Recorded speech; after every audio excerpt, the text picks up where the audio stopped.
नमस्कार दोस्तों, मेरा नाम कपिल सिक्का है। स्वागत है आपका स्टडी IQ एजुकेशन प्लेटफॉर्म में। जुडिशरी की सीरीज में हम करने जा रहे हैं कि डीपीएसपी जो है वो इन्फोर्सेबल क्यों नहीं होते। हमने कई बार पढ़ा है कि इन्फोर्सेबिलिटी नहीं है इनके पीछे, जस्टिसाइबल नहीं है, नॉन जस्टिसाइबल है। तो आज इस सीरीज में हम देखेंगे कि ऐसा क्यों होता है।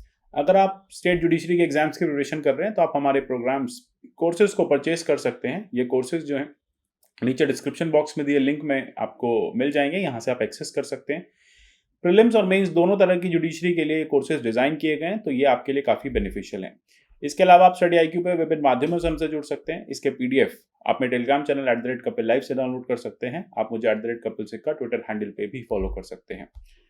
डीपीएसपी स्टार्ट करने से पहले हमें यह समझना होगा कि एग्जैक्टली ऐसा क्या हुआ कॉन्स्टिट्यूएंट असेंबली की डिबेट में, जिसमें आपने पार्ट 3 और पार्ट 4 दो पार्ट्स अपने कॉन्स्टिट्यूशन में बना दिए।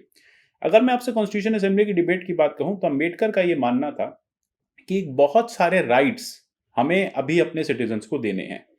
लेकिन जब इकोनॉमिक ग्राउंड्स पे कॉन्स्टिट्यूंट असेंबली रिव्यू कर रही थी, राइट्स को देख रही थी, तो राइट्स दो टाइप से निकल के आए। एक आए इमीडिएट राइट्स, ऐसे राइट्स जिसके बिना सरकारें जो हैं वो नहीं डेमोक्रेसी प्रोवाइड कर पाएंगी, ऐसे राइट्स जिसके बिना सिटीजन्स जो हैं वो ठीक से नहीं जी पाएंगे।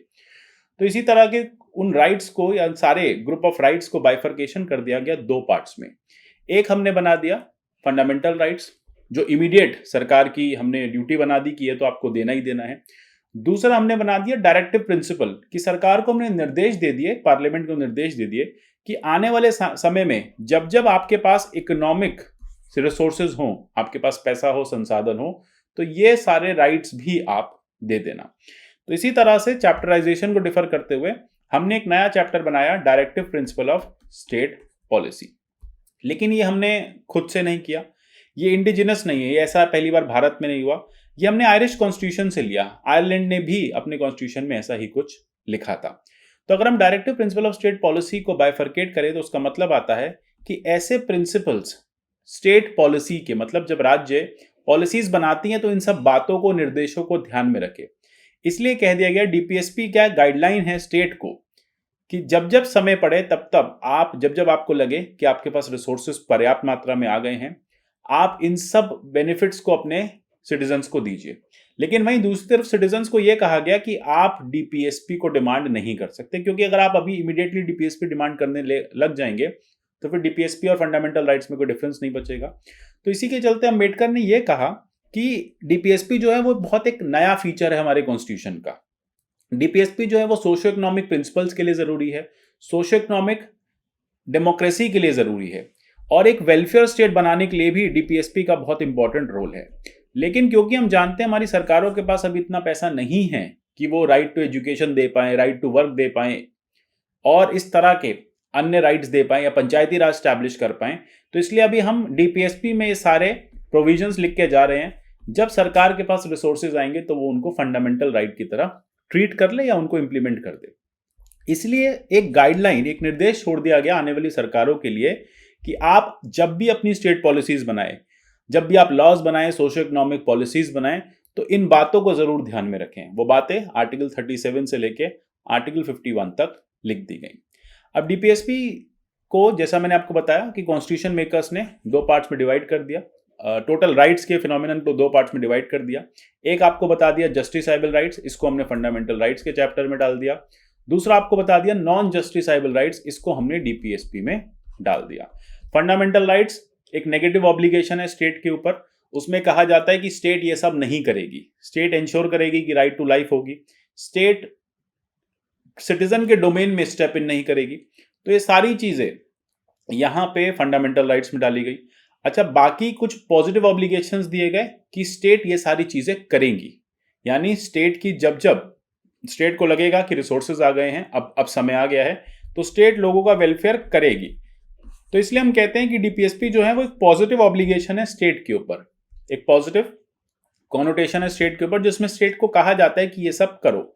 और क्योंकि हमारे पास सफिशिएंट फाइनेंशियल रिसोर्सेज नहीं थे, इसलिए हमें डीपीएसपी को नॉन जस्टिसाइबल रखना पड़ा। क्योंकि अब एक तरफ अगर सरकार ये कहते कि राइट टू एजुकेशन है या डीपीएसपी जो है वो जस्टिसाइबल है, इन्फोर्सेबल है, तो फिर आप तो कोर्ट पहुंच जाओगे अगले दिन। लेकिन सरकार के पास पैसा ही नहीं है अभी सबको एजुकेशन देने का, ये हम बात करें 1950s की, 60s की, तो फिर इसलिए ये कहा गया कि चलो राइट टू एजुकेशन तो रखो, एक एजुकेशन की बात तो करो, लेकिन अभी उसको फंडामेंटल राइट मत बनाओ, अभी उसको डीपीएसपी में रहने दो, और जब समय आएगा तो उसको हम फंडामेंटल राइट में कन्वर्ट कर देंगे। तो अंबेडकर ने यही कहा कि डीपीएसपी जो है वो इंस्ट्रूमेंट ऑफ इंस्ट्रक्शंस हैं, एक तरह से ये गाइडलाइंस हैं सरकारों को कि आपको कैसे अपनी पॉलिसीज बनानी है, और ये देश की सोशियो इकोनॉमिक डेमोक्रेसी के लिए बहुत इंपॉर्टेंट है, इकोनॉमिक डेमोक्रेसी स्पेसिफिकली बहुत ज्यादा इंपॉर्टेंट है। अब आप जैसे मैंने आपको बताया कि क्यों इसको एनफोर्सेबल नहीं किया गया, एनफोर्सेबल इसलिए नहीं किया गया क्योंकि जिससे कि सरकारें जो है वो आने वाले समय तक इम्यून रहे। अगर सरकार इम्यून रहेगी तो फिर वो अपने हिसाब से काम कर पाएगी, और उसके ऊपर कोई ऑब्लिगेशन नहीं होगा सिटीजन्स का कि इसको उनको मानना है या उनको सिटीजन्स को ये फैसिलिटी या फिर ये पर्टिकुलर डीपीएसपी प्रोवाइड करना है। अब एक बात हमेशा आती है कि डीपीएसपी और फंडामेंटल राइट में सुप्रीम कौन है, ये हमेशा पूछा जाता है, ये क्वेश्चन हमेशा रहता भी, और कोर्ट से भी कई बार पूछा गया कि सुप्रीम कौन है, ये बताओ कि डीपीएसपी पहले आना चाहिए या फंडामेंटल राइट आना चाहिए। कई लोग कहते हैं कि डीपीएसपी तो व्यर्थ है, किसी काम के नहीं है, यूजलेस है, और कई लोग कहते हैं नहीं फंडामेंटल राइट स्ट्रांग है और फंडामेंटल राइट ही पहले आने चाहिए। देखो समय समय पे कोर्ट ने यह देखा है कि डीपीएसपी और फंडामेंटल राइट्स को आप अलग से ट्रीट नहीं कर सकते, आपको दोनों को एक साथ लेके चलना पड़ेगा। अभी हम कोर्ट के जजमेंट्स के थ्रू देखेंगे। साथ ही साथ अगर देश को आपको डेवलप करना है, देश के ब्रॉड ऑब्जेक्टिव्स को अचीव करना है, तो दोनों डीपीएसपी और फंडामेंटल राइट्स को आपको अचीव करना जरूरी है। अब जुडिशरी समय समय पे अपना स्टैंड चेंज करती रही। जैसे जब 1950 में जुडिशरी से पूछा गया चंपाकम दोराई राजन केस में कि ये बताइए जज साहब कि फंडामेंटल राइट सुप्रीम है या डीपीएसपी सुप्रीम है, तो जज साहब ने ये देखा कि आप आर्टिकल 46 में सोशली बैकवर्ड क्लासेस के लिए, इकोनॉमिकली बैकवर्ड क्लासेस के लिए या फिर अदर बैकवर्ड क्लासेस के लिए आप रिजर्वेशन लेके आ रहे हैं। ठीक है, 46 ये कहता है कि शेड्यूल्ड कास्ट, शेड्यूल्ड ट्राइब के लिए सरकार जो है वो कोशिश करेगी कि उनको इक्वल स्टेटस दिया जाए और उनको फॉरवर्ड कास्ट के साथ मिलाया जाए। अब आर्टिकल 46 के चलते सरकार ने आर्टिकल 15-16 में रिजर्वेशन देना शुरू किया, 15 में स्पेसिफिकली। अब इसको चैलेंज कर दिया गया, ये कहा गया कि आप आर्टिकल 46 इंप्लीमेंट करने के लिए आर्टिकल 15 को निगेट कर रहे हैं, ये कैसे हो सकता है, आप डीपीएसपी के लिए फंडामेंटल राइट को किनारे नहीं कर सकते। और कोर्ट ने भी यही कहा कि बिल्कुल नहीं कर सकते, क्योंकि फंडामेंटल राइट जो है वो ऊपर है, हायर पेडेस्टल पे, और डीपीएसपी जो है उसके बाद आते हैं। तो पहले आपको लोगों के फंडामेंटल राइट का ध्यान रखना पड़ेगा, फिर बात आएगी डीपीएसपी की। ये कोर्ट का एक जजमेंट था। इसी की तरफ केरला एजुकेशन बिल आया, 1958 में एक जजमेंट आया, उसमें कोर्ट ने कहा कि दोनों के बीच में हार्मोनियस कंस्ट्रक्शन होना जरूरी है। मतलब आपको पिछड़े वर्ग को फायदा भी देना है, उनको बेनिफिट्स भी देने हैं, साथ ही साथ आपको रिजर्वेशन के थ्रू ने आगे भी बढ़ाना है, लेकिन अपनी रिजर्वेशन की पॉलिसीज को ऐसे रखिए कि जो लार्जर पब्लिक है वो इंपैक्ट ना हो। तो यहां पे कोर्ट ने यह कहा कि दोनों के बीच में हार्मोनियस कंस्ट्रक्शन, मतलब एक समन्वय बिठाना जरूरी है, क्योंकि दोनों एक ही रेलगाड़ी के दो डिब्बे हैं, ऐसा समझिए। दोनों के बिना ये जो भारत की जो डेवलपमेंट की रेल है आगे नहीं चल सकती। तो इसलिए आपको दोनों को ही साथ लेके चलना पड़ेगा, जहां पे जिसकी जरूरत पड़े वहां पे उसको अप्लाई करो। वेंकटरमन केस में फिर कोर्ट ने अपनी बात को पलट दिया और कहा कि फंडामेंटल राइट जो है वो डीपीएसपी से ऊपर है। लेकिन फाइनली जब केशवानंद भारती जजमेंट आती है, वहां पे कोर्ट ने अपने स्टैंड को क्लियर कर दिया, और आज भी ये स्टैंड चलता है, वो ये है कि डीपीएसपी और फंडामेंटल राइट्स जो हैं वो एक साथ चलते हैं। अगर आपको फंडामेंटल राइट्स को इंप्लीमेंट करना है तो आपको डीपीएसपी के ऑब्जेक्टिव्स को भी ध्यान में रखना पड़ेगा। तो यहां पे सरकारों को कहा गया कि कोशिश करो कि आप फंडामेंटल राइट्स को भी लोगों के इंपॉर्टेंस दो, और साथ ही साथ डीपीएसपी जो अपनी पॉलिसीज को भी इस तरह से बनाओ कि सोशल वेलफेयर और इकोनॉमिक वेलफेयर जो है वो देश का होता रहे।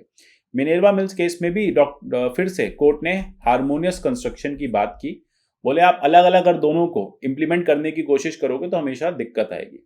आप ये कोशिश करो कि साथ में दोनों का इंप्लीमेंटेशन हो। एक तरफ आप बात करो रिजर्वेशन देने की, बिल्कुल आप रिजर्वेशन दो, लेकिन रिजर्वेशन जो है वो कुछ ही लोगों को या फिर एक नंबर से ज्यादा लोगों को नहीं होना चाहिए। जैसे कि हमने बाद में देखा भी कि 50% से ज्यादा लोगों को रिजर्वेशन नहीं मिलेगा। टोटल जो रिजर्वेशन रहेगा वो 50% सीट्स पे रहेगा, 50% जनरल के लिए रहेंगी। तो इस तरह से कोर्ट ने बार बार अपनी बात को समझाया कि डीपीएसपी का इंप्लीमेंटेशन जो है वो बिना फंडामेंटल राइट के नहीं हो सकता। जैसे कि हमने देखा भी कि जब बात आई आर्टिकल 40 की, ऑर्गेनाइजेशन ऑफ विलेज पंचायत की, तो यहाँ पे जब पंचायती राज को स्टैब्लिश करना था 1950s में, तो नेहरू और अंबेडकर दोनों को पता था कि सरकार के पास इतना पैसा नहीं है कि वो त्रिस्तरीय, ठीक है, तो वो 3 लेवल पे गवर्नमेंट स्टैब्लिश कर पाए, इसलिए हमने सेंटर और स्टेट बना के छोड़ दिया। गांधी चाहते थे पंचायत हो, तो इसलिए हमने आर्टिकल 40 में उस बात को रख दिया और ये कह दिया कि जब गवर्नमेंट के पास फंड्स आ जाएं तो फिर वो पंचायती राज सिस्टम स्टैब्लिश कर दे। और यही हुआ 1992-93 में, आपने देखा पंचायत आ गई। पहले पंचायत डीपीएसपी में लिखी हुई थी, अभी भी लिखा है ऑर्गेनाइजेशन ऑफ विलेज पंचायत, और अब एक कॉन्स्टिट्यूशनल स्टेटस उसे मिल चुका है। इसी तरह से आप देखेंगे आर्टिकल 43, बात थी बच्चों के एजुकेशन की। 2002 में 86 अमेंडमेंट के थ्रू आपने एक फंडामेंटल राइट ही बना दिया पूरा। तो इस तरह से यही चीज है कि डीपीएसपी जो है वो इमीडिएटली जस्टिसाइबल नहीं है, आप उनके लिए कोर्ट नहीं जा सकते, लेकिन सरकारें उन्हें इग्नोर नहीं करेंगी। लंबे समय में सरकार उनको एक राइट की तरह देने की कोशिश करेंगी, या उन पॉलिसीज के अकॉर्डिंग ही या उन इंस्ट्रक्शंस के अकॉर्डिंग ही अपनी पॉलिसीज को बनाएंगी। आगे देखते हैं कि किस किस तरह के डीपीएसपीज हैं लिखे गए हैं हमारे कॉन्स्टिट्यूशन में। आप देखेंगे डीपीएसपी को हम वैसे प्राइमरीली सोशलिस्ट, गांधीयन और लिबरल फिलोसफीज में डिवाइड कर सकते हैं। ऐसी फिलोसफीज या फिर ऐसा बाइफर्केशन आपके कॉन्स्टिट्यूशन में मेंशन नहीं है, बट हम अमूमन इस तरह से इसको डिवाइड कर लेते हैं। यहाँ पे आपको सोशलिस्ट प्रिंसिपल्स दिखेंगे जो ये कहता है इक्वल जस्टिस होनी चाहिए, फ्री लीगल एड होना चाहिए। गांधीयन प्रिंसिपल्स होंगे जो कहते हैं ऑर्गेनाइजेशन ऑफ विलेज पंचायत होना चाहिए, लिविंग वेज होनी चाहिए वर्कर के लिए। वहीं अगर आप लिबरल पॉलिसीज में देखेंगे तो यूनिफॉर्म सिविल कोड की बात की गई है, अर्ली चाइल्डहुड केयर की बात की गई है, चिल्ड्रन की, SC/STs के प्रमोशन की बात की गई है, organization of agriculture and animal husbandry की बात की गई है। देन लिबरल में separation of judiciary from executive की बात की गई है, promotion of international peace and securities की बात की गई है।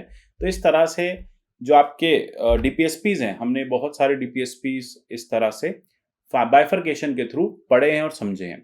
फर्दर बहुत सारे डीपीएसपीज ऐसे हैं जो समय के साथ साथ सरकारों ने इनकॉर्पोरेट कर लिए हैं।